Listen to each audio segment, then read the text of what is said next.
Hello friends, welcome to my channel. இன்றைக்கி நம்ம சேனலில் என்ன பார்க்க போகிறோன்னா மட்டன் சுவரொட்டி எப்படி சேர்த்துன்னு தான் பார்க்க போகிறோம். அது ரொம்பவே உடம்புக்கு ரொம்பவே நல்லது. அது நம்ம ரத்த அணுக்களை அதிகரிக்கும். அது எப்படி சேர்த்துன்னு பார்க்கலாம், வாங்க வீடியோக்குள்ளே போகலாம். அதை ஃபஸ்ட்டு நம்ம நல்லா சுத்தம் பண்ணி எடுத்துக்கலாம். சுத்தம் பண்ணி எடுத்த சுவரொட்டியில் கொஞ்சமாக மஞ்சத்தூள் சேர்த்துட்டு கொஞ்சமாக தண்ணி சேர்த்து ஒரு 5 மினிட்ஸ்க்கு வேக விடுங்க. அது வெந்தால் தான் நம்ம கட் பண்ணுறதுக்கு ரொம்பவே ஈஸியாக இருக்கும். உடம்புல ரத்தம் ரொம்ப கம்மியாக இருக்கிறவங்க இதை வாரத்துக்கு ஒரு முறை நீங்கள் எடுத்துகிட்டு வந்தீங்கன்னா உங்கள் உடம்புல ரத்த அணுக்கள் அதிகமாகும். இது குழந்தை பிறந்தவங்களுக்கும் கொடுப்பாங்க. இது சாப்பிட்றப்ப அவங்களுக்கு ரத்த அணுக்கள் அதிகமாகுன்றதுக்காக. இப்போ 5 மினிட்ஸ்க்கு அப்புறமா இதை நம்ம எடுத்துக்கலாம். இப்போ இதே மாதிரி கட் பண்ணி எடுத்துக்கோங்க சின்ன சின்னதாக. இப்போ வாங்க சுவரொட்டி வறுவல் எப்படி செய்யுதுன்னு பார்க்கலாம். ஒரு கடாயில் ஒரு 5 ஸ்பூன் எண்ணெய் சேர்த்துக்கோங்க. எண்ணெய் சூடானதுக்கு அப்புறமா 2 ஸ்பூன் இஞ்சி பூண்டு பேஸ்ட்டு சேர்த்துக்கலாம்.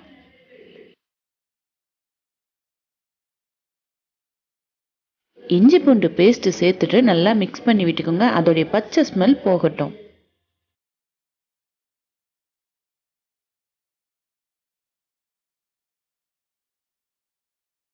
இஞ்சி பூண்டோடைய பச்சை ஸ்மெல் போனதுக்கப்புறம் நம்ம சிறுவை கட் பண்ண 2 வெங்காயத்தை இப்போ சேர்த்துக்கலாம். வெங்காயத்தை சேர்த்துட்டு நல்லா கலந்து விட்டுக்கோங்க, வெங்காயத்தோடைய கலர் மாறுற வரைக்கும்.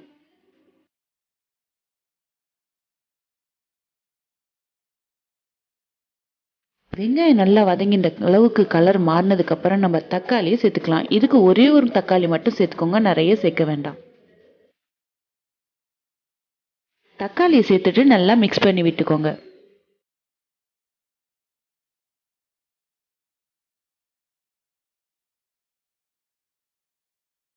கொஞ்சமாக கருவேப்பிலை சேர்த்துக்கலாம்.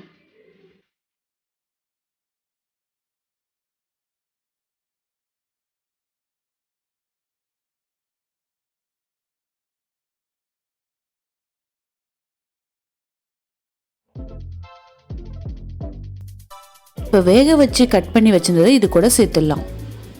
சேர்த்ததுக்கு அப்புறமா இது நல்லா வெங்காயம் தக்காளி அந்த இஞ்சி பூண்டு பேஸ்ட்டில் கலர்ற அளவுக்கு நல்லா மிக்ஸ் பண்ணி விட்டுக்கோங்க.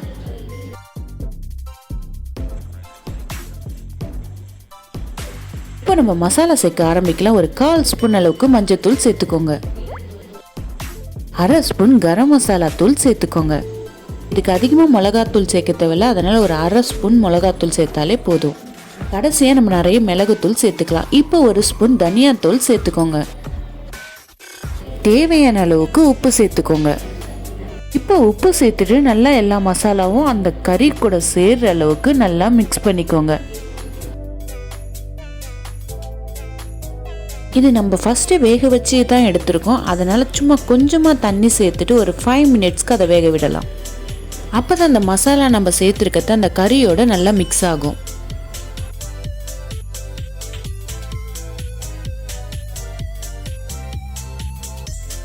இப்போ தட்டு போட்டு மூடிட்டு ஒரு 5 மினிட்ஸ்க்கு அந்த தண்ணி எல்லாம் சுண்டுற அளவுக்கு வேகட்டும். இப்போ இந்த அளவுக்கு ரெடி ஆனதுக்கு அப்புறமா இப்போ கலந்து விட்டுக்கோங்க.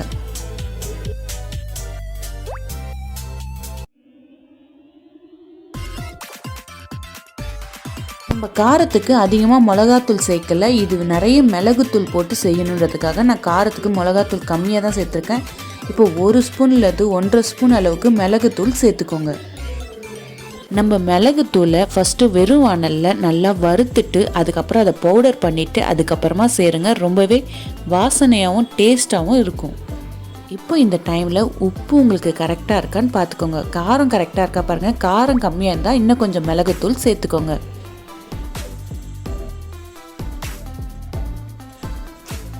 எனக்கு கொஞ்சம் காரமாக இருந்ததால் நான் இன்னும் கொஞ்சம் மிளகுத்தூள் சேர்த்துட்டு மிக்ஸ் பண்ணி விட்டுக்கிறேன். நீங்கள் பார்த்துட்டு உங்களுக்கு மிளகுத்தூள் வேணும்னா சேர்த்துக்கோங்க.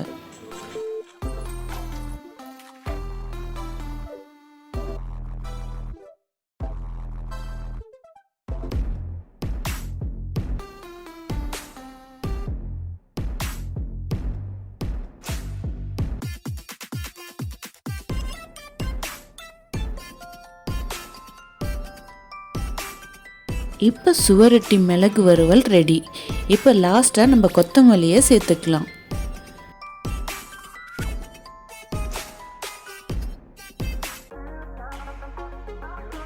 நிறைய பேர் ரத்தம் ரொம்ப கம்மியாக இருக்கும். அவங்கெல்லாம் இந்த சுவரொட்டியை வாரத்துக்கு ஒரு முறை எடுத்துகிட்டு வந்தீங்கன்னா ரத்த அணுக்கள் அதிகமாகும். கண்டிப்பாக நீங்களும் செஞ்சு பார்த்து ட்ரை பண்ணி பாருங்கள், உங்களுடைய ரத்த அணுக்கள் அதிகமாகும். இது ரைஸில் போட்டு பிசைஞ்சு சாப்பிட்றப்ப ரொம்பவே டேஸ்ட்டாக இருக்கும். ரத்த அணுக்கள் ரொம்ப கம்மியாக இருக்கிறவங்க வாரத்துக்கு ஒரு முறை கண்டிப்பாக இதை சாப்பிடுங்க. உங்களுடைய உடம்புல இருக்க ரத்த அணுக்களை அதிகமாக்கும்.